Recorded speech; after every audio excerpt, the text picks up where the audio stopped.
Hello Kumbakonam princess. நம்ம princess போட்டிக்கல இப்போ red colour heavy bridal blouse தான் பார்க்க போறோம். இதில் பார்த்தீங்கன்னா ஃபுல் ஷைனிங்கோட இந்த கட் பீட் ஒர்க் கூட வந்துருது. ஃபுல் சுகர் பீடு. இங்கெல்லாம் பார்த்தீங்கன்னா வாட்டர் லைன்ஸ் வச்சு ஃபில் பண்ணியிருக்காங்க. இங்க எல்லாமும் நமக்கு கட் பீடு தான் ஒர்க் வருது. இங்கே ஹேங்கிங் மிஸ்ல வச்சு சூப்பரான ஒரு பிரைடல் பிளவுஸ். டபுள் ஹேண்டுக்குமே இந்த மாதிரி வந்துடும். இது பேக் சைடும் ஃபுல்லாகவே ஹெவி ஒர்க் வந்துடும். இங்கெல்லாம் பார்த்தீங்கன்னா ஒரு நெக்லஸ் மாதிரியான ஒர்க்காக இருக்கும். அது மாதிரி உங்களுக்கு இங்கே வந்து லட்கான்ஸ் வந்துடும். ஃபுல்லாக புட்டாஸ் வச்சு ஃபுல் ஹெவி ஒர்க்கு.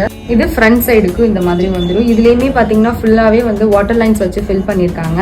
ஃப்ரண்ட்டுமே உங்களுக்கு நல்லா ஹெவியாக தான் வருது. இங்கேயும் 2 லட்கான்ஸ் வச்சுருக்காங்க. இதெல்லாம் பிரைட்ஸ் போட்டிங்கன்னா அவ்வளோ சூப்பராக இருக்கும். இந்த மாதிரி ஒர்க்லாம் பார்த்தீங்கனாலே கண்டிப்பாக வந்து ஹெவியாக தான் இருக்கும் ரேட்டு அப்படின்னு நீங்கள் நினைப்பீங்க. அதுதான் கண்டிப்பாக கிடையாது. நம்ம ஷாப்பில் எல்லாமே கம்மி ரேட்டில் கொடுத்துட்ருக்கோங்க. இப்போ இதெல்லாம் வந்து வெட்டிங் சீசனுக்காகவே புதுசாக போட்டு கொண்டு வந்திருக்கோம். கண்டிப்பாக இதெல்லாம் மிஸ் பண்ணிடாமல் நம்ம ஷாப்பை விசிட் பண்ணுங்கள். தேங்க்யூ.